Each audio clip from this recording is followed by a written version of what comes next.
Ajustem as suas antenas e sintonizem os seus canais.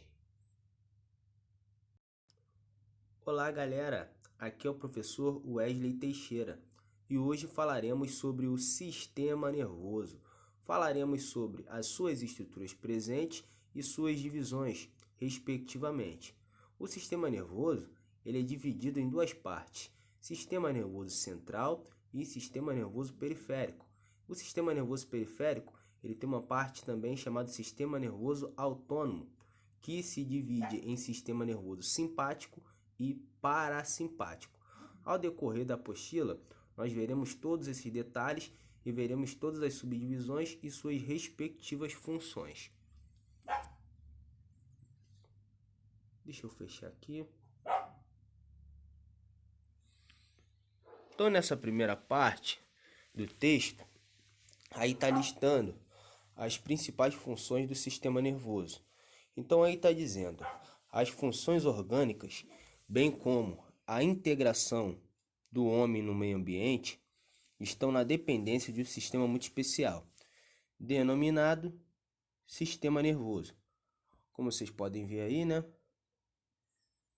Então, o sistema nervoso, para o funcionamento do corpo humano, ele é de suma importância. Então, ó, em vermelho, em destaque, está escrito aí: este sistema controla e coordena as funções de todos os sistemas do organismo. Tá vendo? Então, ele controla e coordena todos os sistemas do organismo. Ao receber estímulos aplicados à superfície do corpo, o sistema nervoso, essa sigla aqui SN, tá, gente? Significa sistema nervoso, é capaz de interpretá-los e de desencadear respostas adequadas a estes estímulos. Assim, muitas funções do sistema nervoso dependem da nossa vontade. Caminhar, por exemplo, é um ato voluntário, é um ato que nós fazemos porque queremos fazer. E muitas outras ocorrem sem que delas tenhamos consciência. Por exemplo, a secreção salivar, automaticamente, é um ato involuntário. Então, nós temos atos voluntários e atos involuntários.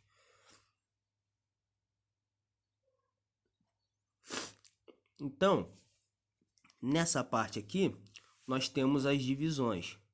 Reparem bem, o sistema nervoso central está representado aqui por SNC. Essa sigla significa Sistema Nervoso Central. Então, no Sistema Nervoso Central, nós temos o encéfalo e a medula espinal. Encéfalo e medula espinal. O que é o encéfalo, na verdade, gente? O encéfalo é aquela estrutura que fica dentro da caixa craniana, dentro da abóbada, tá? Que se divide em cérebro, cerebelo e tronco encefálico. Tá? Então, essas três estruturas formam o encéfalo. Cérebro, cerebelo e tronco encefálico formam o encéfalo. Tá?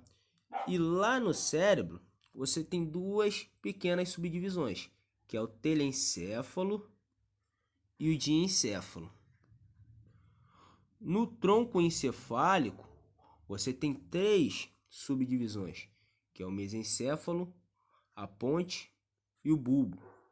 Vocês vão ver melhor isso mais para frente, juntamente com as imagens. O sistema nervoso periférico, representado aqui por SNP, tá? Ele é formado pelos nervos. Tá vendo aqui, ó? E pelos gânglios, que são terminações nervosas. Esses nervos, nós possuímos nervos cranianos e possuímos nervos medulares, tá? Também chamados de nervos espinhais. Esses nervos cranianos, eles são sensitivos, motores e viscerais. Tá? Viscerais fazem parte do sistema nervoso autônomo, que se divide em simpático e parasimpático. E nós temos lá os gânglios, que são as terminações nervosas. Os gânglios são o acúmulo de neurônios em determinadas regiões do corpo, que vão se unir e vão se tornar plexos, que são responsáveis por uma determinada região do corpo. Por exemplo, os membros. Tem uma imagem aí do membro superior, que é a ramificação de gânglios e plexos. Depois vocês vão visualizar melhor também. Aí está uma imagem do sistema nervoso, tá? Então você tem aí uma imagenzinha do sistema nervoso, né? Você tem o sistema nervoso central, que é o cérebro, o encéfalo, juntamente com a medula, e você também tem umas ramificações aí de nervos. Vocês podem visualizar, que faz parte do sistema nervoso periférico.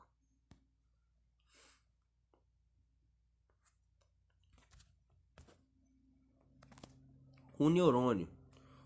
Olha aí, gente, muito importante o neurônio, né? O neurônio são as nossas células nervosas, são as células de comando do sistema nervoso. Ele que dá essa resposta, ele que dá o estímulo para que possa ocorrer o funcionamento das funções motoras do nosso corpo, tá? Então os neurônios ou células nervosas são as células especializadas do sistema nervoso que conduzem impulsos elétricos. Tá? Então essa célula funciona a partir da natureza elétrica. Tá? Então a partir da natureza elétrica você tem um funcionamento da célula. Nosso corpo possui substâncias eletricamente carregadas. Lembra daquele fato da homeostase, sistema urinário? Que o nosso corpo ele precisa do equilíbrio de partículas eletricamente carregadas e é para o funcionamento dessas tais sinapses nervosas dadas pelos neurônios. Então cada neurônio é composto de um axônio, um corpo celular e um ou mais dendritos. Então observe aqui, ó, corpo celular aqui no meio, tá? Axônio, aqui, ó, essa cordinha é um axônio e aqui os dendritos, tá vendo? Na pontinha desses dendritos é que ocorrem essas sinapses, né? E aqui, ó, como se fosse um meio de transmissão.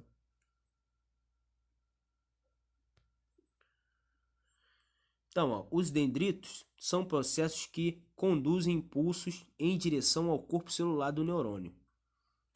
O axônio é um processo que conduz impulsos para longe do corpo celular.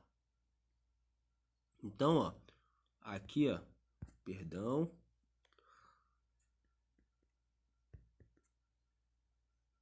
Tá vendo? Os impulsos eles vão em direção ao corpo celular que está aqui no meio. Depois aqui o axônio, ele envia o impulso para longe do corpo celular. Então temos aqui alguns tipos de neurônios diferentes, né? Temos aqui os neurônios receptores, que são encarregados de captar informações diretamente das células sensoriais, como aqueles que compõem a retina do olho, ouvido, tato, língua, entre outros. Essa captação é feita utilizando os dendritos, aquelas pontinhas dos dendritos. Neurônios de conexão ou mistos fazem a conexão entre dois neurônios. Então você tem um neurônio se ligando ao outro através do impulso, através da sinapse. Recebem informações pelos dendritos e repassam à célula nervosa seguinte, usando o axônio, tá? Usando aquela caudazinha. Esse tipo é o mais encontrado no sistema nervoso dos animais. Temos também os neurônios efetores. São os neurônios que recebem as informações do cérebro, as respostas aos estímulos captados pelos neurônios receptores e apresentam para os músculos, glândulas e etc. Então, alguns tipos de neurônios listados aí. Essa imagem aí representa uma rede neural, uma rede de neurônios se comunicando, tá? Então aí você pode visualizar uma rede de neurônio, como é que funciona mais ou menos aí. Ele vai se comunicando, vai passando informação, tá vendo? Axônios, dendritos, que são as pontinhas. A informação é como se fosse um impulso elétrico. Nós somos elétricos. Isso aí que nós chamamos de arco reflexo, né? Tem o lance aí de tocar o espinho da flor, o lance de colocar a mão quente na panela, é a sequência dos sentidos do nosso corpo, dos sensores do nosso corpo. Por exemplo aí, ó, ao encostar com a ponta do dedo em um espinho, as células sensoriais presentes na pele do dedo captarão essa espetada. Você sente ao tocar. E transmissão a essa informação para o cérebro utilizando-se dos neurônios receptores e de conexão. O cérebro processará a informação e emitirá uma ordem para que o músculo responsável pelo dedo se contraia. Então, tá vendo como é o trajeto de você simplesmente sentir? Então, o corpo humano é um mecanismo perfeito, né? Então, eliminando o perigo de ser perfurado. Essa última parte é feita pelos neurônios efetores. Então, para você sentir, né, o seu corpo sente que está em perigo, então para você ver como é que o mecanismo do corpo é uma coisa perfeita, automaticamente você tocar o dedo, você sente, ó, retira o dedo. Aí tá mostrando o arco reflexo lá daquela pancadinha no joelho, quem nunca viu o programa do Chaves, né? Então aí, ó, ao você dar um toque aí no joelho com o martelinho aí, número 1, ó, quando o martelo toca, leve o tendão patelar, só para lembrar, tendão, tá? O músculo é dividido em parte branca e parte vermelha. Parte branca são os tendões, são a parte dos músculos que se fixam aos ossos, tá? Então aqui, ó, quando toca leve o tendão patelar, os receptores no músculo são estirados, ou seja, estimulados. Olha aí no 2 o que acontece.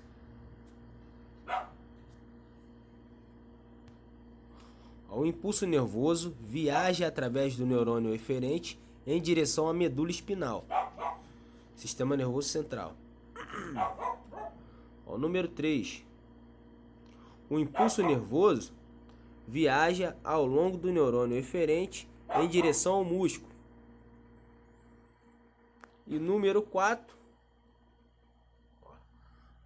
A perna é projetada para cima. Então, para ocorrer uma simples movimentação no seu corpo, gente, tem todo um mecanismo por trás.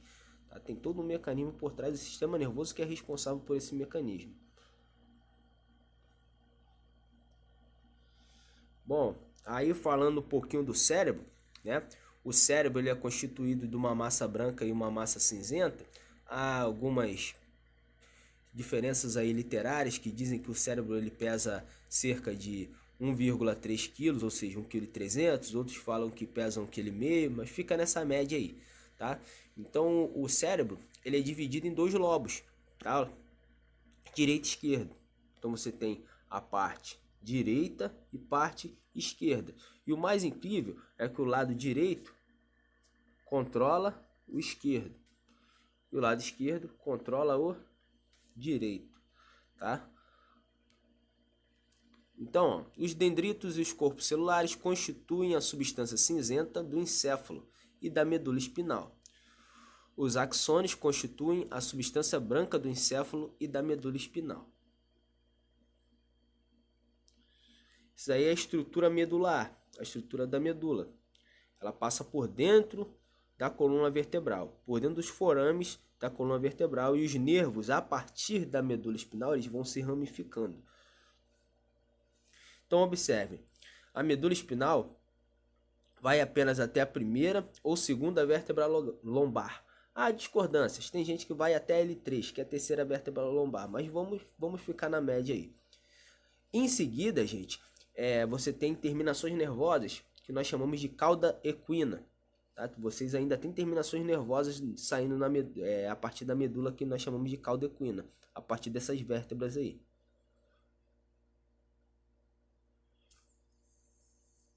Então aí o modelo da medula, tá? Então a medula ela é dividida em 3 porções, 4 porções na verdade, né? Cervical, torácica, lombar e coxígea, que é lá no final, tá? A parte que sai do cox e vai, perdão, do sacro e vai até o cox, que é chamado da cauda equina.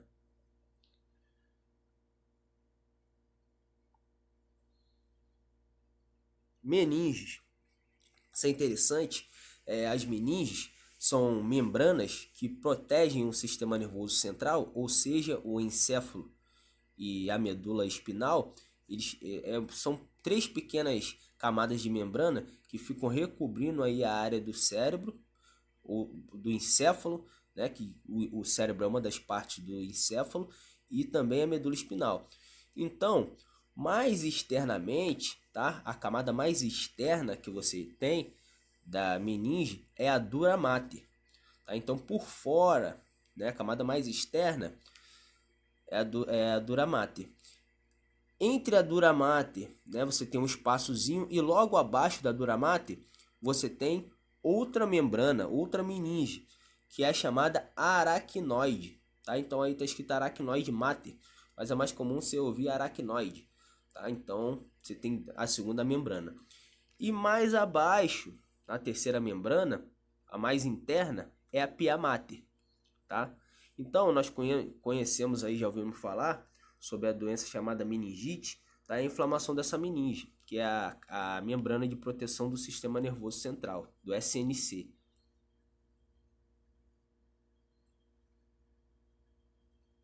Então aí tem alguns exames de imagem, você pode visualizar as meninges, pode visualizar alguns dados patológicos aí.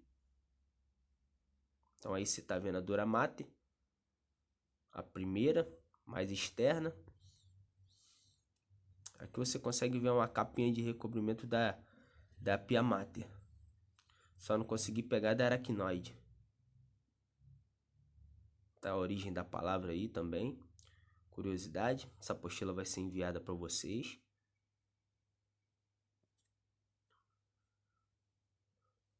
O encéfalo. Falar por partes aqui do sistema nervoso central, tá? Então aqui o encéfalo. O cérebro. Vamos começar a partir do cérebro.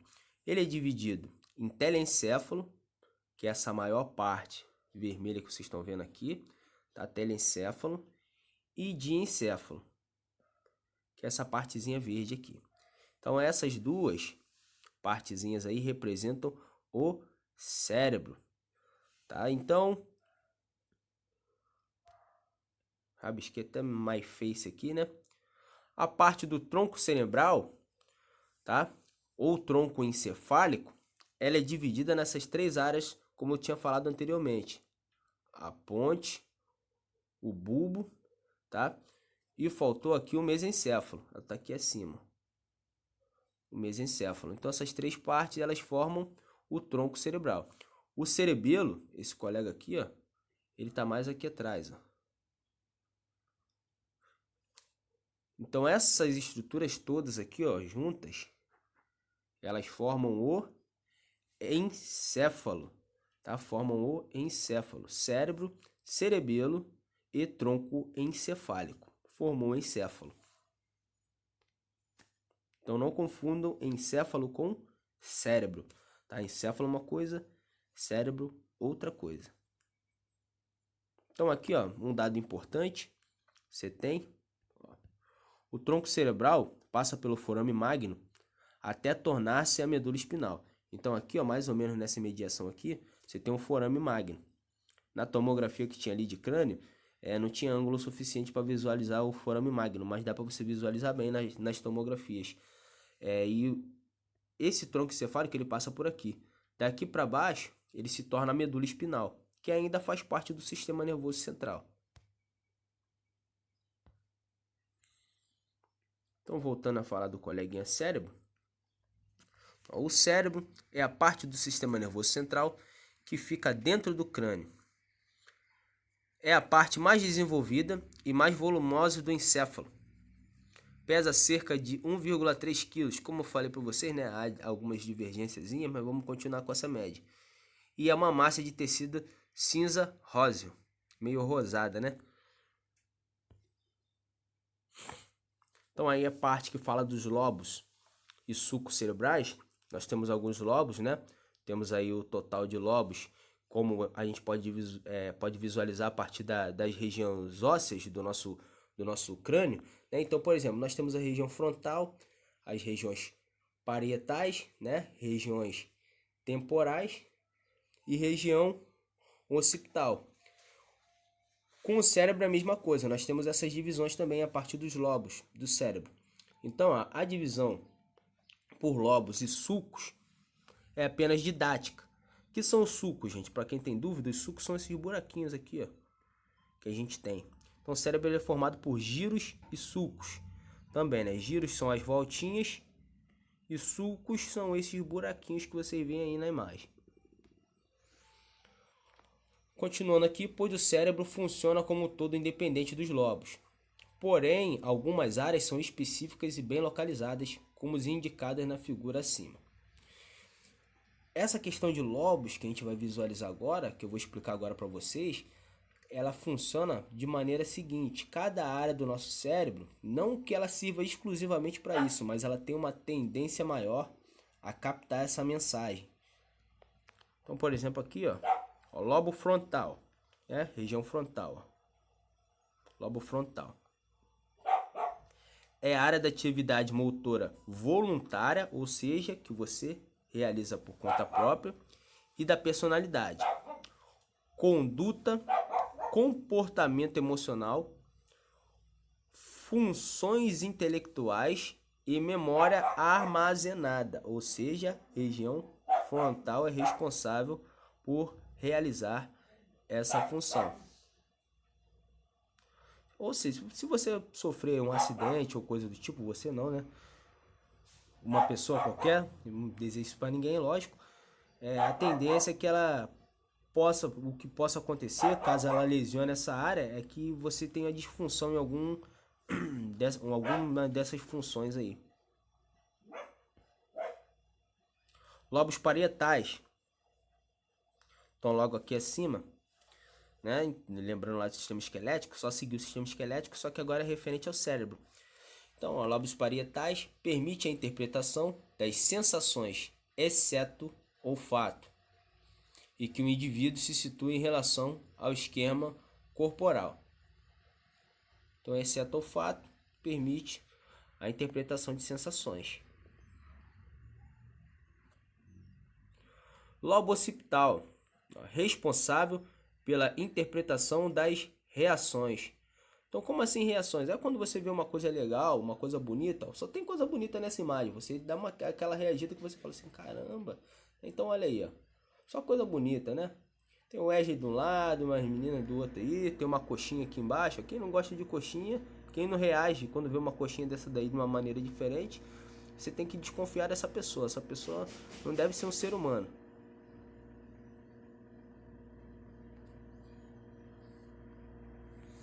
Lobo temporal, responsável pela memória de curto prazo, pela interpretação dos sentidos, paladar, olfato e audição. Então, lobos temporais.